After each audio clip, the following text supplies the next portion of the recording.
Okay, now that I'm still just opened the gates from when I paused the last video. So there's your 2 rows at the front. See how you can see the side is curving. Pop your stone in. Now I was trying before to show you how you hold it, and all I do is place it evenly around and try and lift it over just a little bit till I continue the first row of 15, sorry, the white 15s. And like I said, it's the next row that really holds the stone in place.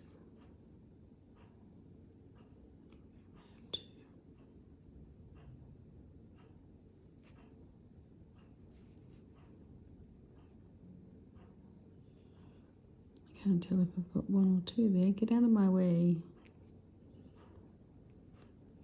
Yeah, I did have 2. Okay, so skip 1 and slot through. Oh, you're not going to do it, are you? There. See how I went on the angle?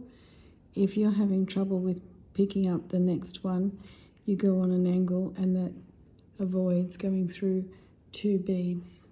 Tail, get out of my way. Okay, I'm going to flip the tail there, and we're on to our second row of 15. Sorry, just sorting out my threads. So skip 1 and go into the first row of 15s.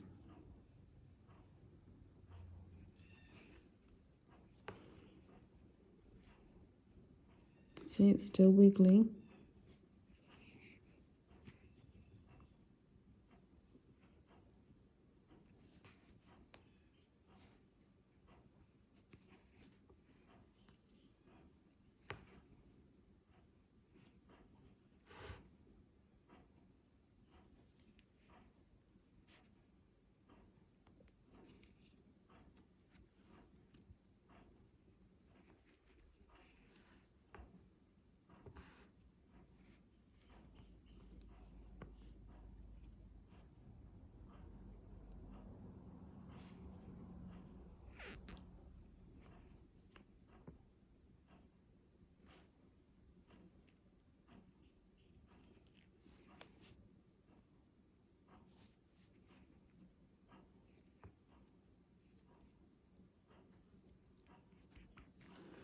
Now, see I'm pulling that taut and you can see it curling over.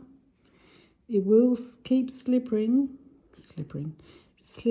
until you get further around. Just keep holding your stone in place.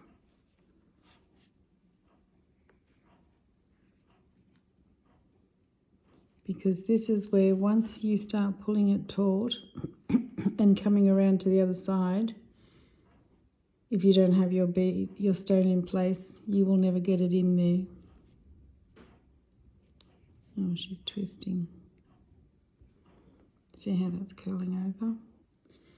What you have to do once I get that bead in place, oh, for goodness sakes, there, hear it click, is I'm going to take my stone and my needle and hold it over height and just drop my needle. See how my thread is all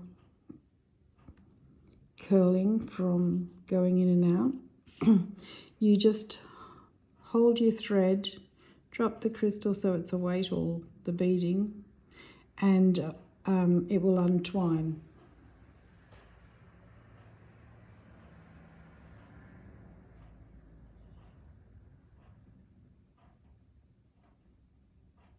And you're probably thinking, she doesn't have the stone in there. Yes, I do. But see how it just flips about to release the tension on the thread, and so it won't twist or get kinks in it as you sew. pick up one of these slippery little suckers and continue.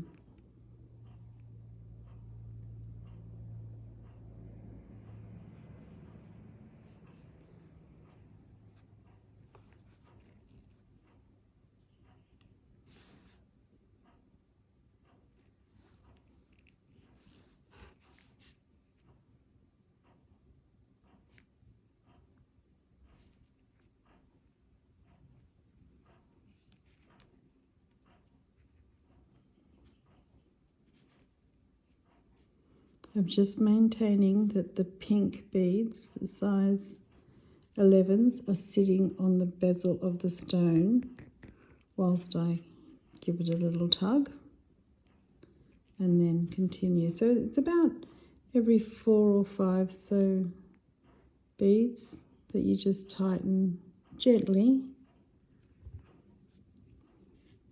And that's why you use nylon thread or that thicker fishing line, because as you tug it will not snap. If you use cotton or polyester, for sure, will snap instantly.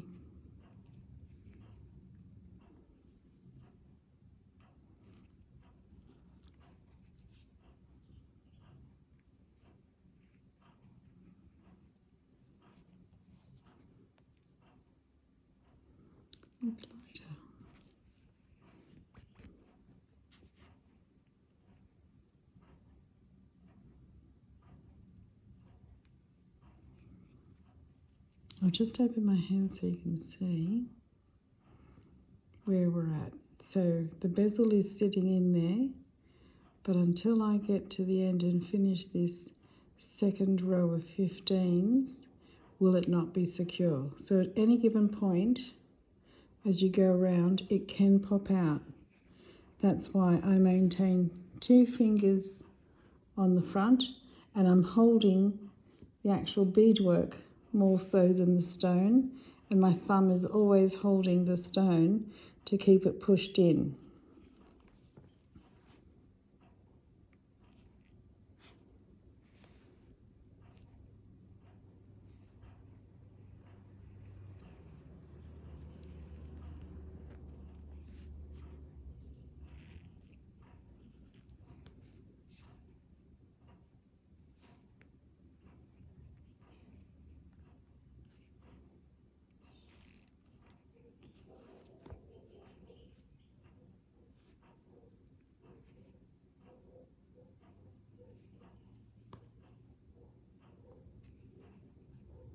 Yep. Just making sure then that my beads were sitting properly. If you don't as you go along, if they poke up or not sit in between the following bead, the previous bead and the following bead, it will not be able to be fixed very easily later on, and you will have extra thread in the position if it's not snugged in.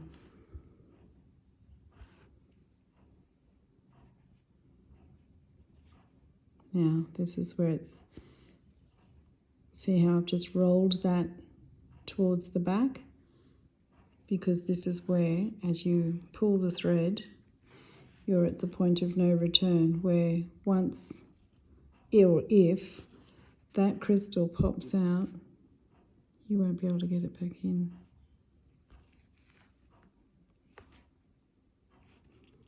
And as soon as I get to the top, this crystal will be securely in your beading. It's going to look pretty too. I like rhodochrosite. It's a gorgeous stone. Becoming very expensive too. And this piece is from Tamworth.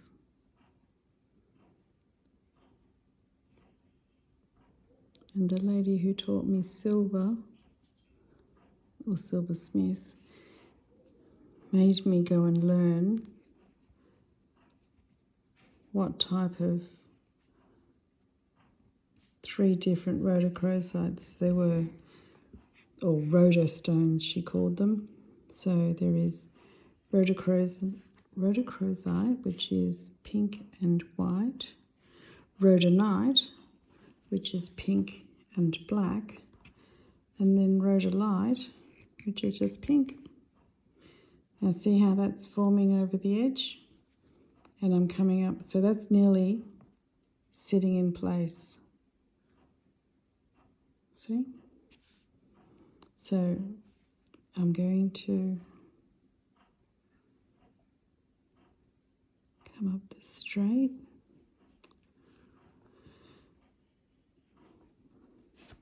And it'll be in. I know I might find this boring.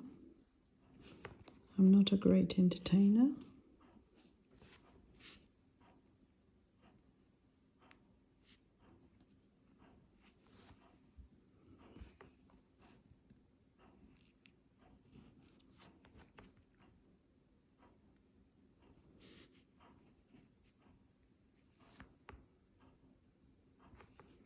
I'm not giving it hard tugs to make it taut at this point, because this is where it can actually slip out. So once the beads are in place around this corner at the curve, see how it can easily sort of slip over the edge, so you don't go too hard.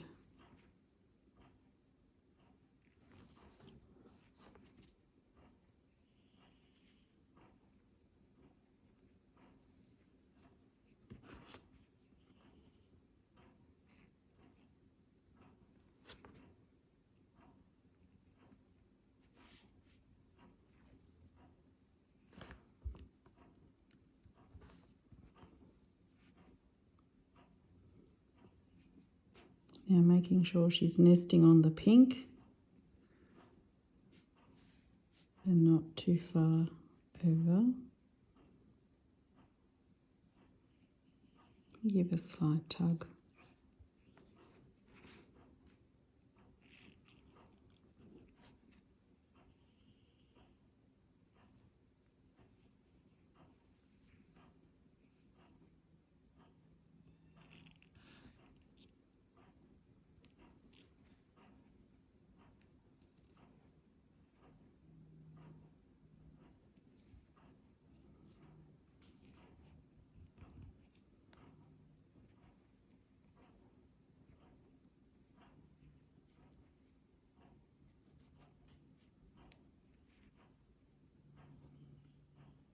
Just adjusting the bezel, that the edge or the bezel of the stone is in the pink.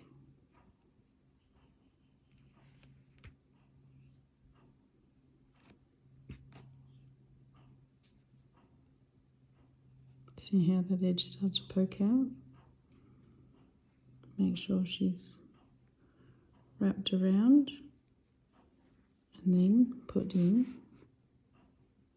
the last bead.